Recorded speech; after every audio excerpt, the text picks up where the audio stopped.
Bonjour aux 2-3 personnes qui me regardent, bienvenue dans cette vidéo consacrée au personnage créé par le japonais Naoto Oshima. J'ai nommé Sonic. Pour moi, c'est le plus grand personnage de jeu vidéo jamais inventé, bien devant son principal rival, qui lui est surtout aimé par des gosses, des nanas et des vieux. Bref, des gens dont la vie ne m'intéresse absolument pas.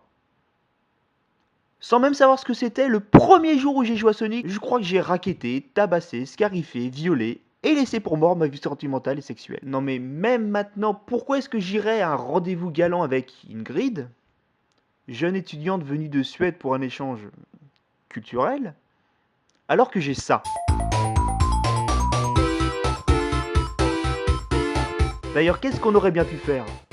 On serait allé dîner au restaurant, puis on serait allé au cinéma, regarder un film du genre qui rapproche les gens et on aurait fini la soirée en faisant l'amour. C'est sûr que dit comme ça, faudrait que j'essaye un jour. Mais je doute que ma Xbox soit d'accord. Mais alors, me diriez-vous, pourquoi est-ce que Sonic est-il le meilleur personnage? Durant l'âge sombre pré-Sonic, la mascotte de Sega c'était ça. Alex Kidd, sorti en 1986 sur Sega Master System. Ce jeu reprend grosso merdo la même légende chinoise dont s'est inspiré Akira Toriyama pour créer l'ultra culte Dragon Ball.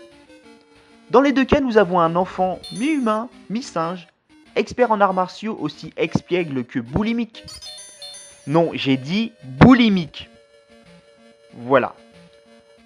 Un jeu d'anthologie, mais qui doit sa renommée principalement au fait qu'il était inclus d'office dans la Master System. Non mais honnêtement, comment est-ce que Sega comptait concurrencer Nintendo avec des combats aussi épiques? Les boss n'ont aucun intérêt, il suffit tout simplement de connaître la bonne combinaison. C'est-à-dire sa tête, puis ce qu'il bat. C'est tout.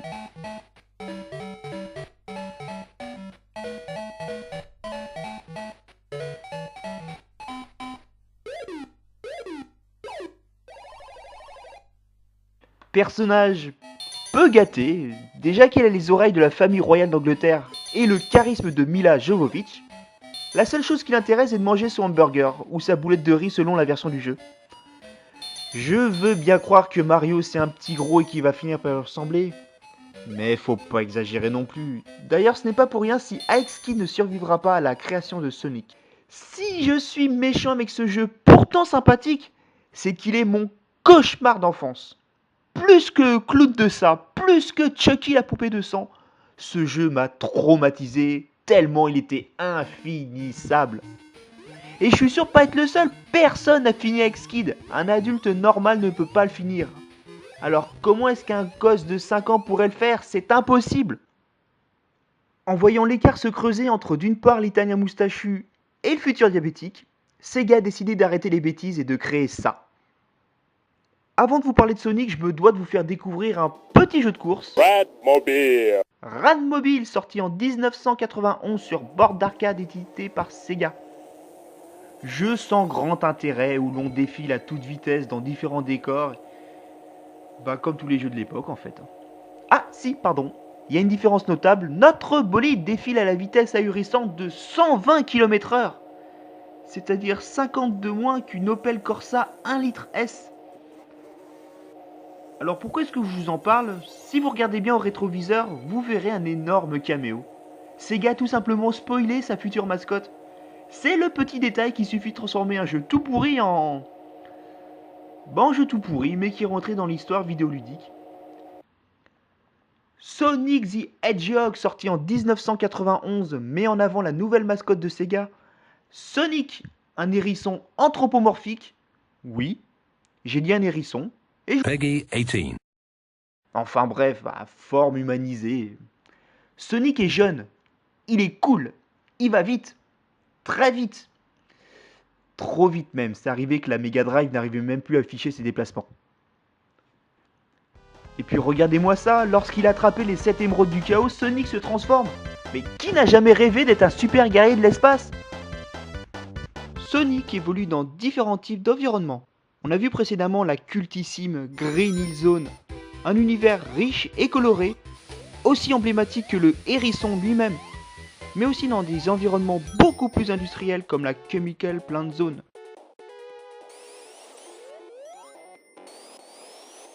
Moi j'ai une petite préférence pour la Starlight Zone, à cause de sa musique que j'adore. C'est plus fort que moi, dès que je l'entends, je suis de bonne humeur. Allô? C'est ton patron, t'es viré. Bon, ok, ça marche pas à tous les coups. Mais la grande différence avec Mario, c'est que Sonic n'a jamais tué. Il ne fait que détruire des robots pour libérer les mignons petits animaux de la forêt, comme un lapin, un écureuil ou Bibi Phoque. Je ne cherche même pas à savoir ce que Bibi Phoque fait ici. Pour ceux qui sont trop jeunes pour connaître Bibi Phoque, bah déjà je vous déteste. Et c'est tout. Mario, lui, il tue des trucs qui ressemblent à des champignons. Mais de vous à moi, est-ce que ces choses ont l'air méchantes? À part leur couleur, rien ne dit qu'ils sont néfastes. Si les couleurs sombres suffisent à montrer que quelqu'un est dangereux, alors expliquez-moi ça. Peggy 16. Ok, ils ont les sourcils froncés, mais est-ce que ça suffit pour les condamner à mort? Bah apparemment oui. En plus, regardez ce à quoi Mario carbure. Il consomme des champignons rouges avec des points blancs.